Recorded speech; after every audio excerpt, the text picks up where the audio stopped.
Donc très bien, donc pendant que les lardons sont en train de cuire, on va maintenant préparer la mixture dans un bol en fait.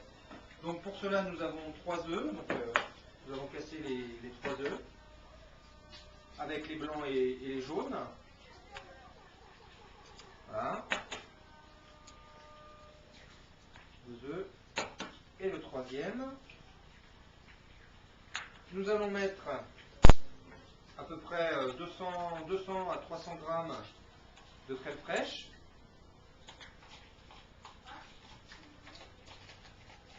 250 grammes de lait. Alors on va attendre le lait puisque on n'avait pas de lait, donc quelqu'un allait en chercher. Donc on va attendre le lait.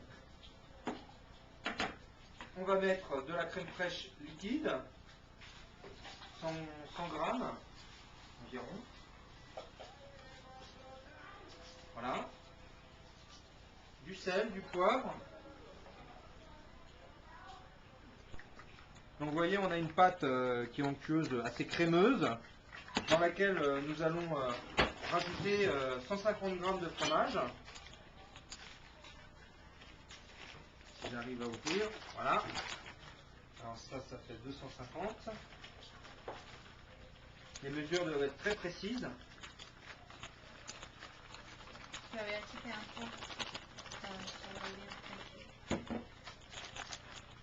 Voilà. Et nous allons rajouter à ce mélange les 250 ml de lait. Voilà. On fait bien sûr attention au lardon pour pas qu'il brûle.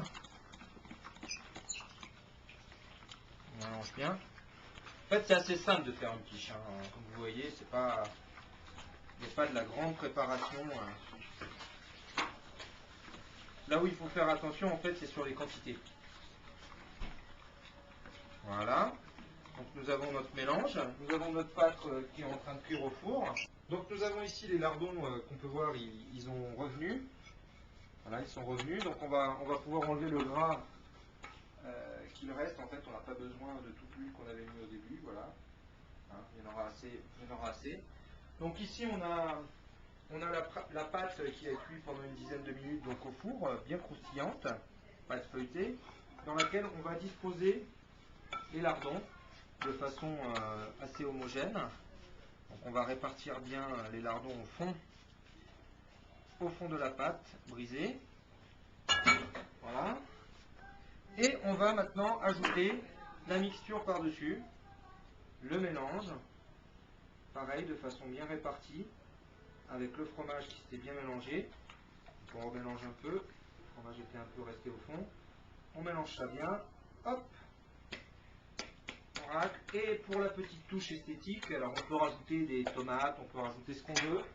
Et là, nous, on va rajouter quelques petites feuilles de basilic, qui donnera également du goût à la quiche. Voilà. Maintenant, il ne nous reste plus qu'à enfourner en fait la quiche à donc 350 Fahrenheit, à peu près 180 degrés. On va mettre un peu plus haut aussi pendant une quarantaine de minutes.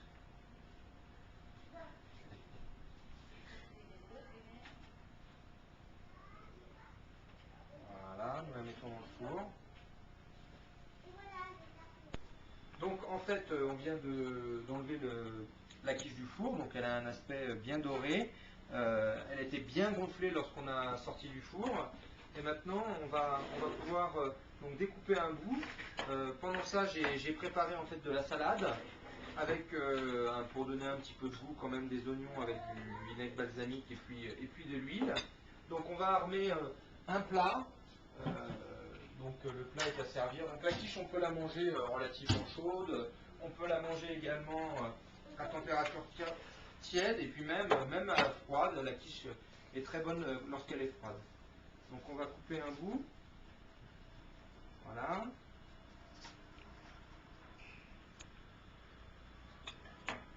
On va prendre. On va essayer de pas trop la casser.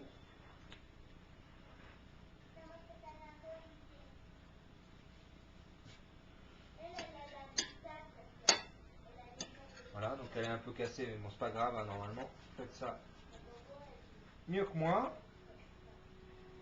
pour essayer de faire la présentation. Normalement, il faut attendre un petit peu pour qu'elle soit un petit peu plus refroidie, comme ça elle aura un peu plus durci. On met quelques feuilles de salade sur le côté, un peu de la mixture, voilà, quelques oignons.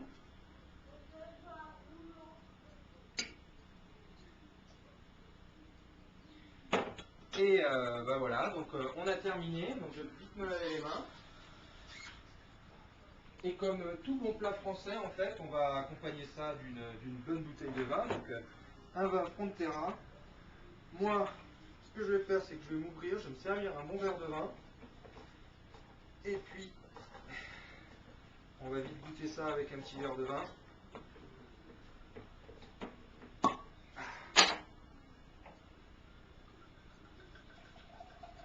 Ah, il faut mieux le laisser reposer un peu. Très bon. Prendre une petite fourchette. Et on va commencer à goûter cette bonne quiche. Ça donne envie. Voilà. Délicieux. Délicieux. Donc vous pouvez retrouver la recette avec les différents ingrédients. Et puis si vous voulez acheter les produits, donc ils sont de ce côté-là, donc ou de ce côté-là, ce sera plutôt de ce côté-là.